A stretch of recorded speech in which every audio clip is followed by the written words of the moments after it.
ಕಲಬುರಗಿಯಲ್ಲಿ ವಿಧಾನ ಪರಿಷತ್ ವಿಪಕ್ಷ ನಾಯಕ ಛಲವಾದಿ ನಾರಾಯಣಸ್ವಾಮಿ ಹೇಳಿಕೆ. ಉಪಚುನಾವಣೆ 2 ಕ್ಷೇತ್ರದಲ್ಲಿ ನಾವು ಗೆಲ್ಲುತ್ತೇವೆ.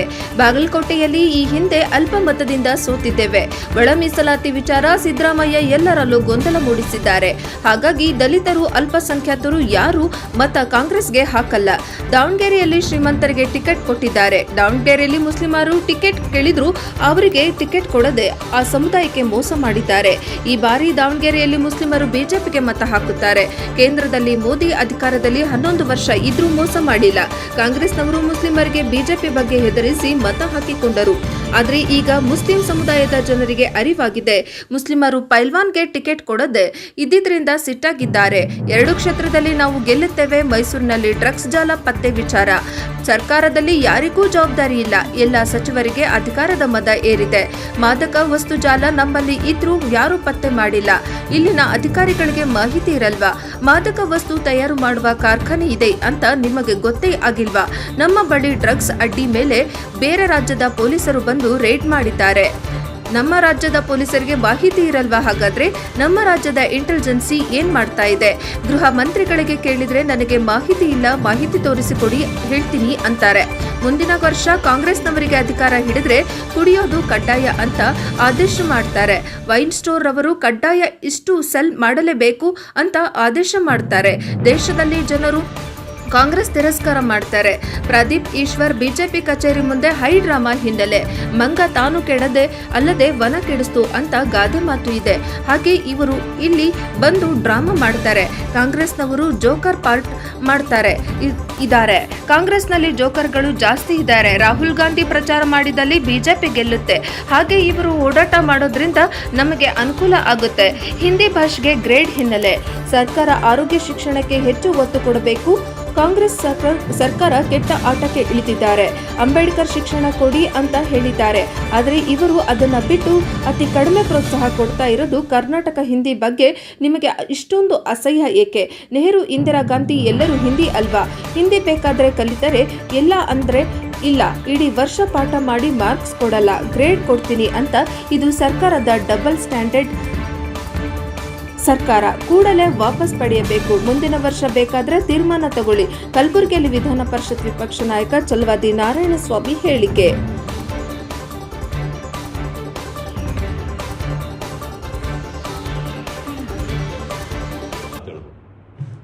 ಮಂಗ ತಾನು ಕೆಡೋದಲ್ಲದೆ ವನ ಕೆಡಿಸ್ತು ಅಂತೇಳಿ ಒಂದು ಗಾದೆ ಮಾತಿದೆ. ಬಟ್ ನಾನು ಅವ್ರನ್ನ ಮಂಗ ಅಂತ ಹೇಳಲ್ಲ. ಯಾಕಂದ್ರೆ ಅವ್ರನ್ನ ಗೌರವಿಸ್ಬೇಕು. ನಾವು ಶಾಸಕರು ಜನರಿಂದ ಆಯ್ಕೆ ಆಗಿರೋರು. ಆದರೆ ನಾನು ಗಾದೆ ಮಾತನ್ನು ಹೇಳಿದ್ದೀನಿ. ಈಗ ಪರಿಸ್ಥಿತಿ ಪಾಪ ಆ ಮಟ್ಟಕ್ಕೆ ಅವ್ರನ್ನವರು ಇದು ಮಾಡ್ಕೊಂಡ್ರು. ಚಿಕ್ಕಬಳ್ಳಾಪುರದಿಂದ ಗೆದ್ದಿದ್ದಾರೆ. ಈಗ ಚಿಕ್ಕಬಳ್ಳಾಪುರದ ಹೆಸರನ್ನು ಕೆಡಿಸ್ತಕ್ಕಂಥ ಕೆಲಸವನ್ನು ಅವರು ಮಾಡ್ತಿದ್ದಾರೆ. ನೋಡಿ, ಕ್ಯಾನ್ವಾಸ್ ಮಾಡಲಿ. ಒಂದು ಗೌರವ ಘನತೆಯನ್ನು ಇಟ್ಕೊಂಡು ನೀವು ಚುನಾವಣೆಗೆ ಹೋಗಿದ್ದೀರಿ. ನಿಮ್ಮ ಪಕ್ಷದ ತತ್ವ ಸಿದ್ಧಾಂತಗಳನ್ನು ಮಾತಾಡಿ. ಅವ್ರಿಗೆ ಯಾವ ಸಿದ್ಧಾಂತಗಳು ಇದ್ದಾರೆ ಈ ದೇಶ ಸರ್ವೇವಾಗುತ್ತೆ. ಆ ಕೆಲಸವನ್ನು ನಾವು ಮಾಡಬೇಕು. ಸರ್, ಪ್ರದೀಪ್ ಈಶ್ವರ್ ನಿನ್ನೆ ನಿಮ್ಮ ದಾವಣಗೆರೆ ಬಿಜೆಪಿ ಕಚೇರಿ ಮುಂದೆ ಹೋಗಿ ಡ್ರಾಮಾ ಇದಾಗಿರುತ್ತೆ ಸರ್. ನೋಡಿ, ಬಿಜೆಪಿ ಅವರು ಕನಸು ಕಾಣ್ತಾ ಇದ್ದಾರೆ. 2-2 ನಾವೇ ಗೆಲ್ತೀವಿ ಅಂತ ಹೇಳ್ತಾರೆ. ಇನ್ನು ಸಂಜೆ ಹೊತ್ತಿಗೆ ಬೇರೆ ಹೇಳ್ಬೋದು, ಇನ್ನೂ ಒಂದು 4-5 ಗೆಲ್ತೀವಿ ಅಂತ ಅವರು. ಬಟ್ 2 ನಡೀತಾ ಇರೋದು. ನಾವು 2 ಗೆಲ್ತೀವಲ್ಲ. 2 ಕ್ಷೇತ್ರಗಳಲ್ಲಿ ನಾವು ಗೆಲ್ತೇವೆ. ಈಗ ಕೇವಲ 4,500 ಸಾವಿರದಲ್ಲಿ ಸೋತಿದ್ವಿ ನಾವು ಬಾಗಲಕೋಟೆ ಚುನಾವಣೆ. ಇವತ್ತು ಹೇಗೆ ಪರಿಸ್ಥಿತಿ ಏನಿದೆ? ಈ ಸರ್ಕಾರ ಬಂದ ಮೇಲೆ ನುಡಿದಂತೆ ನಡೆದಿಲ್ಲ. ಬೇಕಾದಷ್ಟು ತಪ್ಪುಗಳನ್ನು ಮಾಡಿದ್ದಾರೆ, ಸಿಕ್ಕಿಬಿದ್ದಿದ್ದಾರೆ. ಒಳ ಮೀಸಲಾತಿಯಲ್ಲಿ ಗೊಂದಲ ಸೃಷ್ಟಿ ಮಾಡಿ ಇವತ್ತು ದಲಿತ ನಾಯಕತ್ವವನ್ನು ಸಂಪೂರ್ಣವಾಗಿ ನಾಶ ಮಾಡಿದ್ದಾರೆ. ಈಗ ದಲಿತರಲ್ಲಿ ಒಗ್ಗಟ್ಟನ್ನು ಮುರಿಯಲಿಕ್ಕೆ ಕಾರಣ ಇವರೇ. ಸುಲಲಿತವಾಗಿ ಅದನ್ನು ಮಾಡಿದ್ರೆ ಗೊಂದಲ ಇರ್ತಾ ಇರಲಿಲ್ಲ, ಒಬ್ಬರಿಗೊಬ್ಬರಿಗೆ ಮನಸ್ತಾಪ ಇರಲಿಲ್ಲ. ಅದರಿಂದಾಗಿ ಅದು ಮಾಡಲಿಲ್ಲ. ಅದರಿಂದ ದಲಿತರು ಎಲ್ಲರೂ ಕೋಪಗೊಂಡು ಅವ್ರಿಗೆ ಮತ ಹಾಕಲ್ಲ ಈ ಸಾರಿ. ಮುಸಲ್ಮಾನರು ಮುಕ್ತ ಮಾಡ್ತೀವಿ ಅಂತ ಹೇಳಿದ್ರೆ ಎಲ್ಲ ಕಡೆ ಅವರು ತವರು ಜಿಲ್ಲೆಯಲ್ಲೇ ಡ್ರಗ್ಸ್ ಮಾಫಿಯಾ ನಡೀತಾ ಇದೆ. ನಾನು ಒಂದೇ ಮಾತಿನಲ್ಲಿ ಹೇಳೋದಾದರೆ ಇದನ್ನು 10 ಬಾರಿ ಹೇಳಿದ್ದೇನೆ. ನಾನು ಸದನದಲ್ಲಿ ಇದರ ಬಗ್ಗೆ ಹೋರಾಟ ಮಾಡಿದ್ದೇನೆ.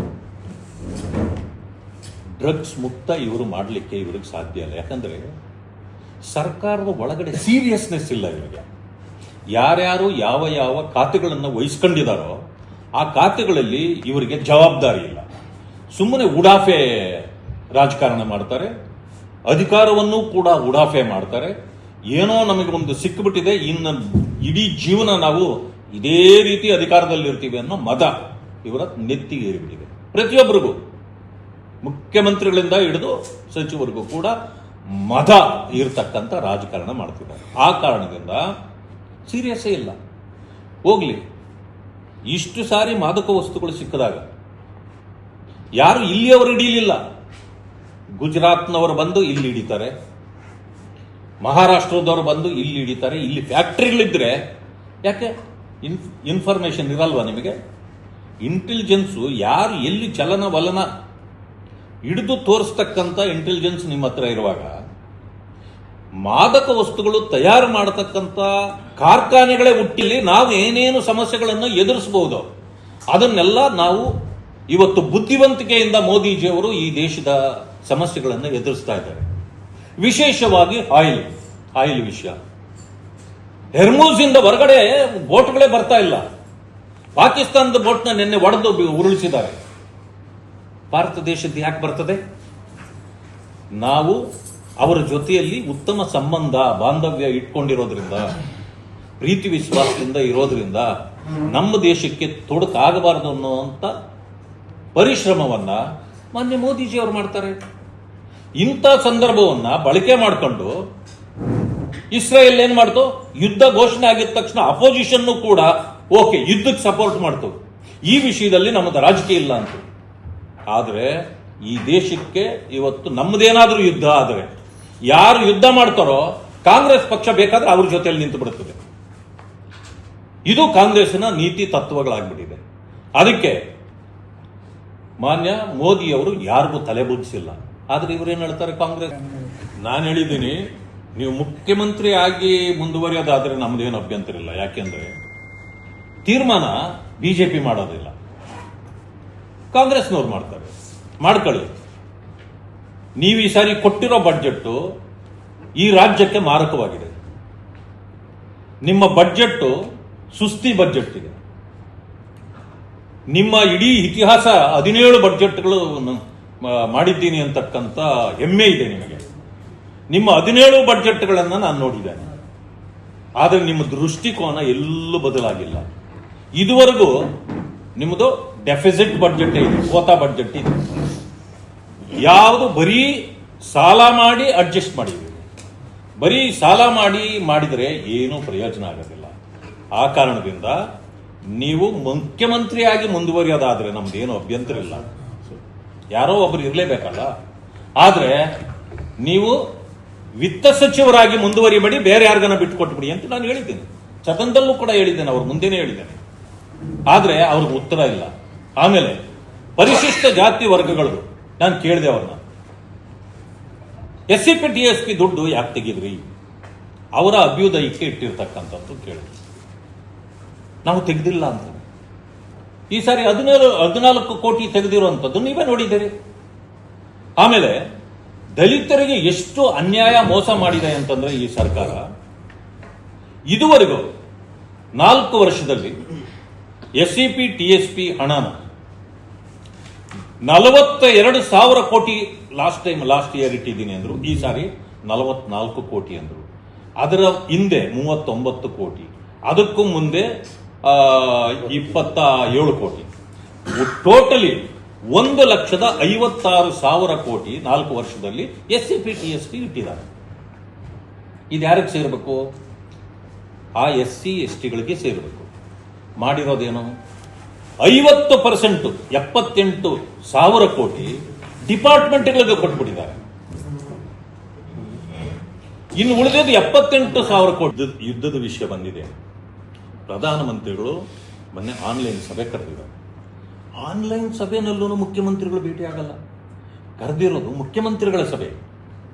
ಇವರು KH ಮುನಿಯಪ್ಪ ನೋಡ್ಕೊಳ್ತಾರೆ ಅದನ್ನು ಅಂತ ಅಂದ್ಕೊಂಡ್ರೆ. ಮುನಿಯಪ್ಪ ಅವ್ರು ಕೂತಿದ್ರು. ಹೌದು, ಎಂಥ ವಿಪರ್ಯಾಸ ಇದು. ನಿಮ್ಮ ಇಷ್ಟು ಅನುಭವ ಇದೆ, 17 ಬಡ್ಜೆಟ್ ಮಂಡಿಸಿದ್ದೀನಿ ಅನ್ನೋ ಇದು ದೊಡ್ಡ ಅನುಭವ ಅಲ್ವಾ? ಆದರೆ ನೀವ್ಯಾಕೆ ಅಂಥದ್ರಲ್ಲಿ ಅವ್ರ ಜೊತೆಗೂಡಲ್ಲ? ಯಾಕೆ ನೀವು ಸಲಹೆ ಕೊಡ ಅಂದರೆ ನಿಮ್ಮಲ್ಲಿ ಅಪ್ಪರ್ ಚೇಂಬರ್ ಖಾಲಿ ಇದೆಯಾ? ಮುನಿಯಪ್ಪರಿಗೆ ಅಪ್ಪರ್ ಚೇಂಬರ್ ಅಲ್ಲಿ ಬಹಳ ಬುದ್ಧಿವಂತಿಕೆ ಇದೆ, ಸಿದ್ದರಾಮಯ್ಯಗೆ ಅಪ್ಪರ್ ಚೇಂಬರ್ ಅಲ್ಲಿ ಖಾಲಿ ಇದೆ ಅಂತ ಹೇಳ್ಬೋದಲ್ಲ ನಾನು? ಫೈನಾನ್ಸ್ ಕಮಿಷನ್ ಮೀಟಿಂಗ್ ಹೋಗೋದಿಲ್ಲ, ಯಾರೋ ಬೇರೆಯವರನ್ನು ಕಳಿಸ್ತಾರೆ. ಕೇಂದ್ರ ಸರ್ಕಾರ ನಮಗೆ ಮಲತಾಯಿ ಧೋರಣೆ ಮಾಡಿದೆ, ನಮಗೆ ಹಣ ಕೊಟ್ಟಿಲ್ಲ. ಹೋಗಿ ಕನ್ವಿನ್ಸ್ ಮಾಡ್ರಿ.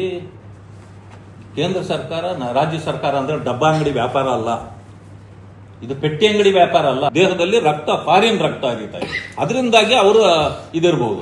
ಆದ್ರೆ ಇಲ್ಲಿವರೆಗೆ ಇದ್ದದ್ದು ಹಿಂದಿ. ಜೊತೆಗೆ ನಾವು ಹಿಂದಿಯನ್ನ ಏರಿಕೆ ಮಾಡಿ ನಾವು ಹೇಳಲ್ಲ, ಹಿಂದಿ ಬೇಕಾದ್ರೆ ಕಲಿತಾರೆ. ನೀವು ಆಪ್ಷನ್ಸ್ ಇಟ್ಟಿದ್ರಿ 3, ಹಿಂದಿನ ಈಗ ಓದಿದ್ದಾರೆ. ಇಡೀ ವರ್ಷ ಮಾಡಿದ ಮೇಲೆ ಅಕಾಡೆಮಿಕ್ ಇಯರ್ ಮುಗಿದ ಮೇಲೆ ನೀವು ತೀರ್ಮಾನ ತಗೊಳ್ಳಿ, ಬೇಕಾ ಬೇಡ, ಬೇಕಾದವ್ರು ತಗೊಳ್ಳಿ, ಬೇಡದಿದ್ದರು ಬಿಡಿ, ಅದು ಹೇಳಿ. ಅದನ್ನು ಬಿಟ್ಟು ಇಡೀ ವರ್ಷ ನೀವು ಪಾಠ ಮಾಡಿಸಿದ್ದೀರಿ. ಈಗ ನೀವು ಹಿಂದಿ ಲೆಕ್ಕಕ್ಕಿಲ್ಲ, ಗ್ರೇಡ್ ಮಾತ್ರ ಕೊಡ್ತೀವಿ, ಮಾರ್ಕ್ಸ್ ಕೊಡಲ್ಲ ಅಂದ್ರೆ ಓದಿಸಿದ್ಯಾಕೆ ನೀವು? ಇಷ್ಟು ದಿನ ಮಾಸ್ಟರ್ಗಳನ್ನು ಇಟ್ಟು ಪಾಠ ಮಾಡಿಸಿ ಅವ್ರಿಗೆ ಸಂಬಳ ಕೊಟ್ಟಿದ್ದೀರಿ. Is it not A double standard of the government?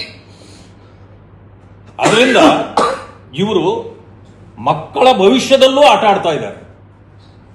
ಇದು ದೊಡ್ಡ ಪೆಟ್ಟು ಸಮಾಜದ ಮೇಲೆ ಬೀಳುತ್ತದೆ. ಅದರಿಂದಾಗಿ ತಕ್ಷಣ ಇದನ್ನು ವಾಪಸ್ ತಗೊಳ್ಬೇಕು. ಅವ್ರು ಏನು ಓದಿ